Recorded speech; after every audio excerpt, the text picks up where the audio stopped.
Bonjour, c'est Nouveau Fil. Donc ici on va regarder, enfin c'est Sandrine à travers Fil. Ici on va regarder à quelques points très pratiques dans l'étude biblique en petits groupes. Donc on va parler du début et de la fin de l'étude. Quelque chose de très pratique. Dans la salle, c'est important de vous asseoir dans un siège qui vous permet de voir tout le monde, ou plutôt que tout le monde puisse vous voir. Alors, c'est sûr que si vous êtes tous autour d'une table, ça va se faire naturellement.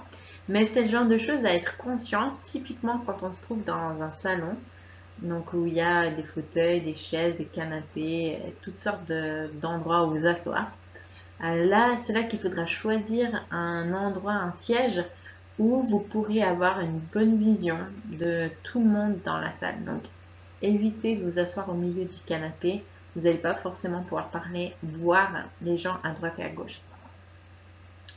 Et puis, idéalement, ce serait bien si tout le monde peut vous voir aussi.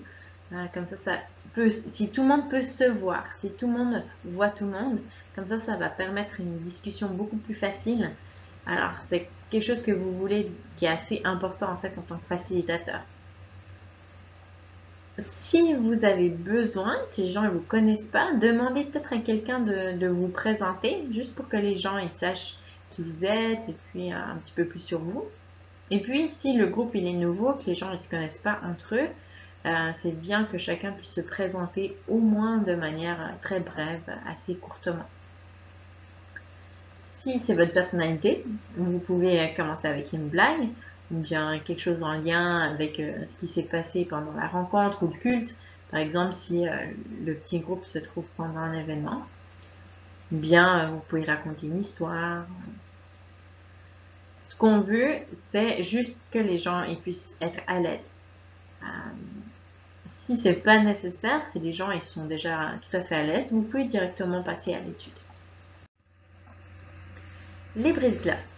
Alors, de nouveau, c'est un bon outil pour que les gens ils s'ouvrent, pour que les gens ils puissent être à l'aise. Le brise-glace, ça peut être juste une manière de faire plus connaissance avec les gens du groupe. Et puis ensuite, ce qu'on a besoin, c'est d'un hameçon. Un hameçon, c'est quelque chose qui va aider les gens à se dire waouh, en fait, il faut absolument que je suive cette étude, j'ai besoin de cette étude, j'ai besoin d'arriver à la conclusion.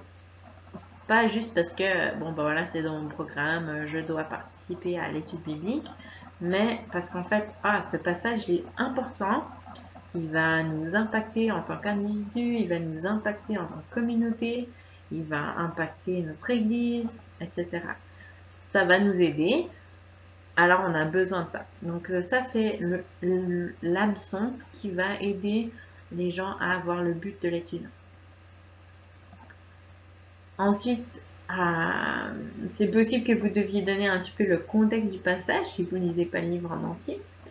Et puis bien sûr, vous allez lire le passage. Alors si vous lisez le passage, ça peut être bien de lire à haute voix pour qu'on puisse, en même temps que de le voir, l'entendre. Dans tous les cas, ce serait important de donner quand même un contexte sur l'arrière-plan pour que les gens ils puissent connecter avec le passage. Il faut que ce soit court, bien sûr. Ouais, ça peut être un défi pour certains d'entre nous.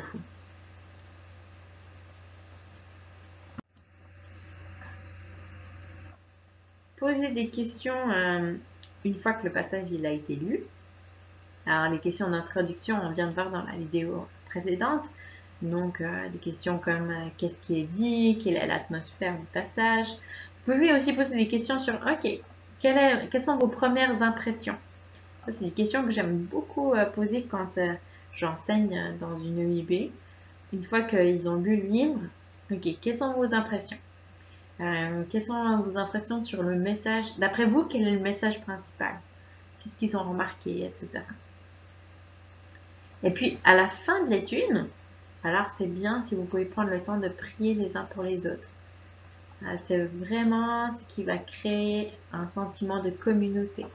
Surtout si vous priez pour des situations qui ont fait surface en fait pendant le temps d'étude. C'est les sujets, on est concerné par ça, alors c'est important de pouvoir prier pour ça.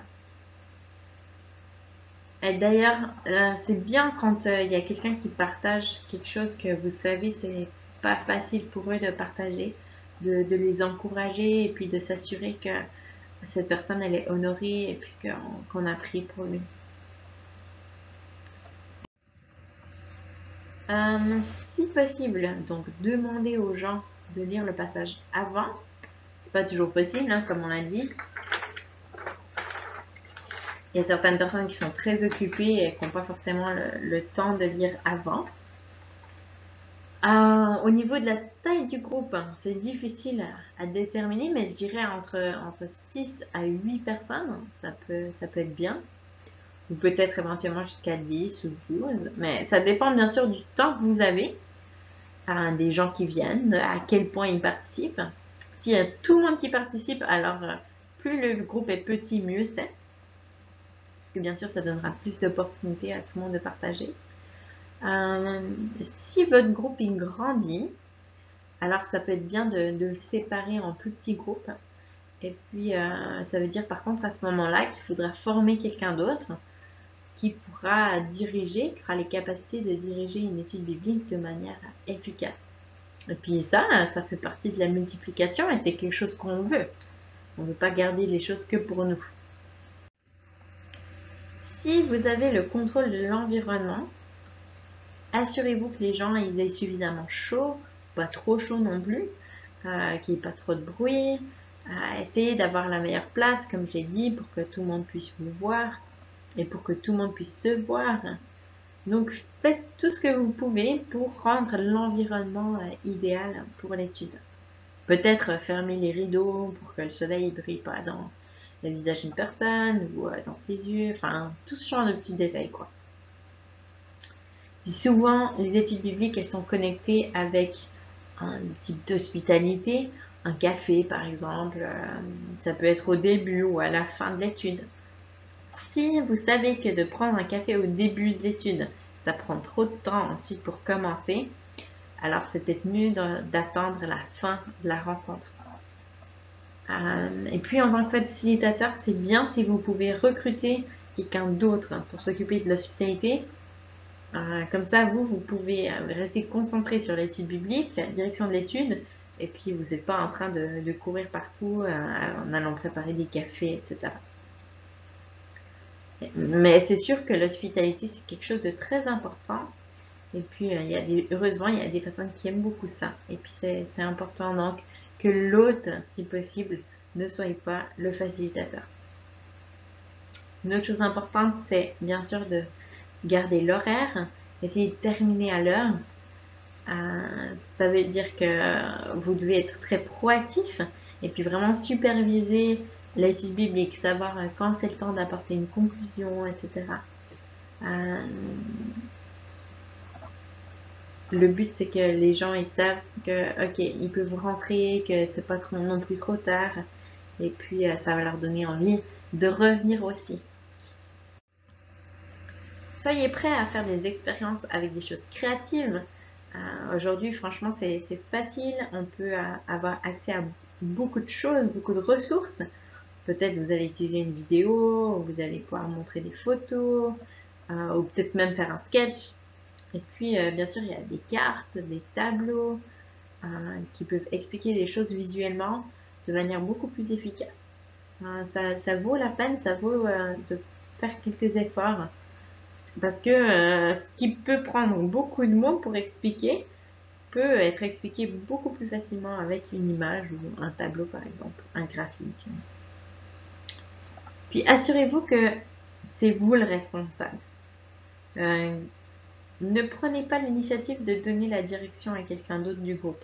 Continuez de guider, de vous assurer que le groupe a la même direction. Puis en tant que facilitateur, c'est à vous de prendre la direction.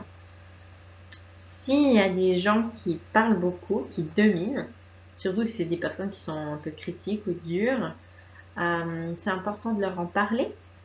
À ce moment-là, ça peut être utile peut-être de s'asseoir à côté d'eux, mais parlez-leur, demandez-leur de se retenir, de laisser les autres partager, que c'est une étude en communauté, que c'est important que chacun puisse partager son opinion. Et puis si les gens, au contraire, Ils ont de la peine à partager, ils n'ont pas envie de partager, peut-être parce qu'ils ne se connaissent pas les uns les autres ou qu'ils n'ont pas l'habitude de ce genre de rencontres ou de ce genre de questions. Alors vous pouvez les laisser réfléchir à la question, leur donner un temps de réflexion, puis ensuite leur demander de partager leurs pensées avec leurs voisins. Vous découvrez que les gens, en fait, ils sont assez contents de partager simplement à la personne à côté d'eux, même si en fait ils ne la connaissent pas, ou même si ils auraient été intimidés de parler à tout le groupe. Et puis donc vous pouvez faire ça, ils parlent avec leurs voisins, ça permet aussi aux introvertis d'avoir un petit temps pour réfléchir, et puis aux autres de réfléchir en parlant avec d'autres. Et puis ensuite, vous pouvez même demander, par exemple, aux voisins de partager l'idée de l'autre. Comme ça, ils doivent juste écouter, et puis ça peut être une manière fun de participer à l'étude. Si ça devient ce que j'appelle une mise en commun d'ignorance, donc si les gens ils essaient juste de lancer des idées en l'air, de juste dire qu'est-ce qu'ils pensent sans vraiment réfléchir, il se peut que vous deviez revenir en arrière, repenser à votre introduction. Est-ce que c'était suffisant? Est-ce qu'il faut redonner un peu plus de contenu? Peut-être qu'il va falloir revoir les questions que vous aviez. Mais surtout, c'est important de remarquer en fait ce qui est en train d'être dit. Ça n'a pas de sens, ça va dans n'importe quel sens. Et puis donc amener une correction pour que ce soit pas juste chacun dit ce qu'il veut, ce qu'il pense. C'est pas impossible qu'à un moment donné, les gens partent dans des tangentes. C'est-à-dire que les gens, tout d'un coup, vont changer de sujet, détourner un peu la discussion. Ça va peut-être déclencher même une discussion vive. Et puis, en tant que facilitateur, ce sera à vous de décider si ça vaut la peine de continuer. Ça se peut que, en fait, c'est quelque chose de très pertinent pour eux et peut-être même encore plus pertinent que ce que vous aviez prévu de faire dans votre étude. Et puis, en suivant ce sujet, vous pouvez vraiment encourager et bénir les gens. Ou bien, il se peut que ce soit en fait une perte de temps. Et puis, ça, c'est un choix que vous devrez prendre sur le moment. Est-ce qu'on continue cette conversation ou pas? Normalement, ça devrait pas trop se passer parce que vous vous êtes préparé, puis vous aurez votre but, et puis vous aurez préparé tout ça en prière, mais il se peut que ce soit une bénédiction. Et puis, du coup, vous pouvez soit continuer la discussion directement, ou bien vous pouvez dire, on va s'arrêter pour aujourd'hui, mais la semaine prochaine ou une prochaine fois, on va prendre ce sujet et puis on va le creuser. Puis comme ça vous donne aussi le temps à vous de creuser la question et puis d'étudier le sujet de la tangente.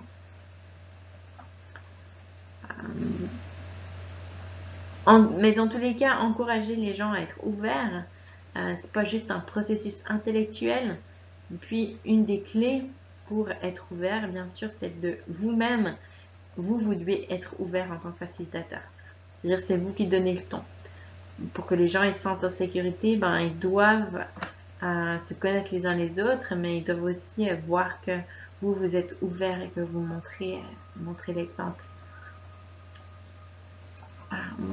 Démontrer de l'humilité, que vous avez aussi des besoins, que vous avez aussi des limites. Et puis les gens vont pouvoir se sentir à l'aise. Attention à... Ouais, ça c'est ce que je viens de dire en fait. Donc c'est important que vous soyez ouverts si vous voulez que les gens ils soient ouverts. Et puis une manière pour que les gens ils se sentent à l'aise, c'est de faire connaissance les uns avec les autres. Donc attention aux gens qui veulent absolument suivre leur champ de bataille, leur cheval de bataille, ceux qui veulent, qui ont leur sujet de prédilection, qu'en fait ils retombent toujours sur ce sujet. Par exemple, la fin du monde, ce sera dans 2 semaines, ou je ne sais quoi. Des gens qui sont souvent très passionnés, puis qui peuvent détourner l'étude. C'est à ce moment qu'il faut en être conscient. Et puis, ces choses, elles peuvent venir à cause d'une blessure, en fait, ou d'un sentiment d'injustice. Donc, c'est important d'être sensible quand même, mais faites attention à redresser peut-être certaines conversations. Et puis bien sûr, c'est comme j'ai déjà dit, mais on veut que ce soit une conversation qui soit concrète. On ne veut pas juste que ce soit un argument intellectuel.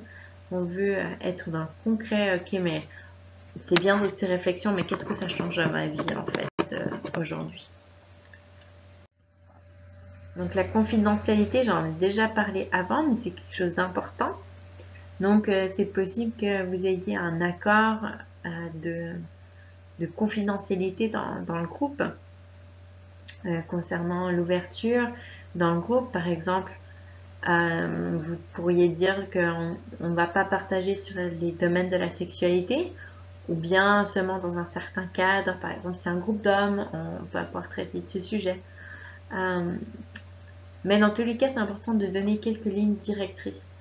Et puis, une fois que vous en avez parlé, eh ben, c'est vous, le facilitateur, qui va diriger. Donc, voilà un petit peu les points pratiques. Et puis, dans la prochaine vidéo, on va parler des différents types de personnes qu'on peut trouver dans une étude biblique.